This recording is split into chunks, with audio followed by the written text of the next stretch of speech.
We can't win these votes. Oh my goodness. So there was a point in time where I used to believe, hey, if we had a good candidate and a good message, we can win, all right? We don't have to worry about Trump. We don't have to worry about who they're running. It doesn't matter. What matters is the message and the candidate. That's it. That American people, upon seeing a cogent message and a confident candidate, that it will be a walk in the park. And this last election with Trump has shown me the error of my ways. And that is the cruel reality that the American people are dumb. And I don't mean that as any type of disrespect. I know the people who are watching this aren't dumb, but we have to understand that we are not the representation of the majority of the people here in this country. That the majority of the people of this country are 1+1 not knowing individuals. That they're the type of people who fart in the bathtub and laugh about it, okay? That upon seeing an ad that was ran when it came to Trump's ad on Kamala Harris, oh, she's for they, then I'm for you. That ad convinced a lot of people going, yeah, I'm going to vote for Trump. That's my guy. So that goes to show you that, we got to dumb it down. All right. We got to dumb it down. And it was this interview, this CNN interview that really just, man, it was like a brick falling on my head of just how screwed, how cooked we may be. Because there were multiple interviews with Trump voters, and you can see that they're not all there, bruh. They're not all there. You're having people talking about, well, if we struggle now, then it'll be better for our kids in the future, okay? So I'm all about, struggling now and, allowing our youth to reap the benefits. The money's tight. People are complaining that the rent's really high in a lot of places. Just the cash flow isn't there. So I think everybody's starting to become a little more conservative on spending right now. My generation right now, it's not going to impact, it's going to hurt us. But in the future, for the next generation, it might possibly help them out. But it's impacting the people that are here now, today. Are you retarded? And I know at face value that may sound smart, that may sound, oh wow, that's true. A little bit of pain here for a W in the end. But when you start thinking about it, it's not really smart at all. Because where are those kids in the future coming from? Okay, they're coming from the parents today. So if the parents today are getting fired, the prices of gas and groceries are skyrocketing, so they can't afford anything. The social programs are being cut. What do you think those parents are going to do? How do you think those parents are going to raise those children of tomorrow? Those children are going to grow up in very dire circumstances, okay? And we couple that nature with nurture, we have a disaster of an outcome. Beta! So guess where that leads our future? Our future gets donezo. And all the people who are talking about, well, we just got to white knuckle it, they're in a position to white knuckle it. All right. Do you ever notice that? It goes back to when I said when a Tesla had a little car show in front of the White House. The only people that can buy a Tesla aren't the ones that voted for Trump. That's the irony. That's the cruel, sadistic irony of him doing his little freaking, oh, we're doing 20% off. It doesn't matter if you do freaking 80% off, okay? The people who are in these positions don't have the resources and the capital to spend on a Tesla vehicle, all right? That's the problem. So when you talk about, well, we just got to make it all the way through, the only people who are going to make it all the way through are the people who are going to be unimpacted, unaffected by these rises in prices. Those are the only people who are going to make it. The top, the creme de la creme. While middle class, lower class gets squeezed together. They get compressed. So what does that create? That creates everyone's a slave labor, bro. That's what that creates. Everyone's a slave labor. And those that are on top, they stay on top. Because when the recession hits, right? When the depression recession hits, those people have enough to lose. Those people are already financially stable that they can make it, right?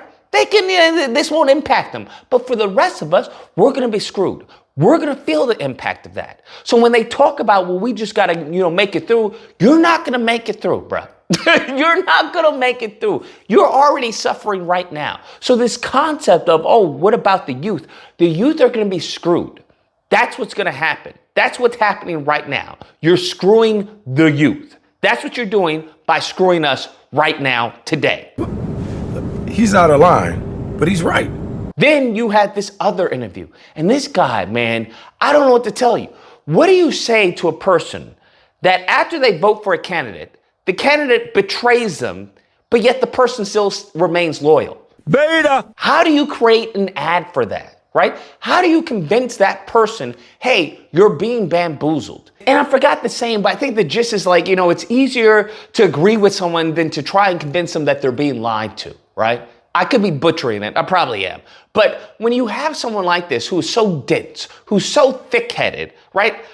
How do you win that vote? You're not winning that vote, bro. You're not winning that vote. It's as simple as that. I think the more that Democrats, that the left, and even moderates try to win these people over, the more you're going to be screwed. These people are cuckoo for Cocoa Puffs, all right? They don't know anything about anything. They are dumb. So you are going to have to dumb down your message significantly for it to seep into their empty head. That's what's going to happen.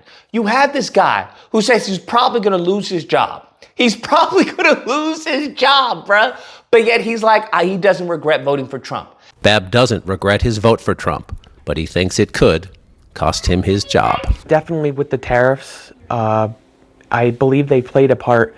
I think that, Donald Trump could have had a little bit more finesse instead of using like a blanket policy over everything. So 4 months in, how would you grade Trump? I'd give Trump right now a B+. You are a fucking idiot. That even though he's saying that he wants to be able to provide for his family and everything, and the vote for Trump is going to harm him being able to provide for his family, he doesn't regret it. Someone like that, there is no convincing them. It does not matter. Kamala Harris could have had as far as Jesus Christ as her VP, and these people would have been like, nuh-uh, all right? That's what we're dealing with, all right? I just want people to understand the level of depravity that we are right now in this country. These people are dumb as rocks.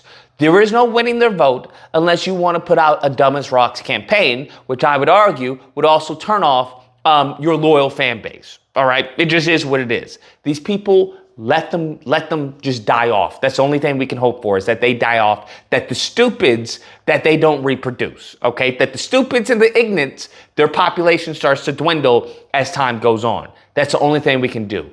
This is a cult. Unfortunately, that is what the Republican Party has allowed to take over, is this cult of Trump, where the man can do no wrong. So if you want to see what a dictatorship looks like, if you want to see what fascism looks like, best believe it will happen under this administration. Best believe that's what will happen, because no one around him, not even his base, his loyal fan base, is going to give him any pushback. They're all yes men, and all the people are in a cult. They're all just like, hey, he can do no wrong. It's very stressful that I'm going to be out of work in the near future. Because I want to provide for my wife and kids. What? So this man is going to do some wrong. He's going to do some wrong. So I guess we just have to buckle up. That's what we're in for. Buckle up. Anyways, guys, that's the video. Let me know what you guys think. Whether or not you believe Lucas, he's making America great again. He's bringing back the golden age.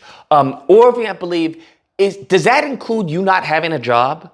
Does that include you not being able to provide for your kids? Does that include, I don't know, giving money to everyone, including Israel, while we cut social programs here in the U.S.? Is that the golden age? Okay. Nevertheless, if you happen to disagree, you know where to find me. Thursday through Saturday will be the new times for disagreement. There'll be a number on screen. You call and we duke it out, all right? Otherwise, I hope you guys enjoyed the video. If you did, please feel free to like, share, comment. Let me know what you guys think about this, and subscribe. And that fun stuff. Till next time, guys, be amazing. I'd give Trump right now a B+.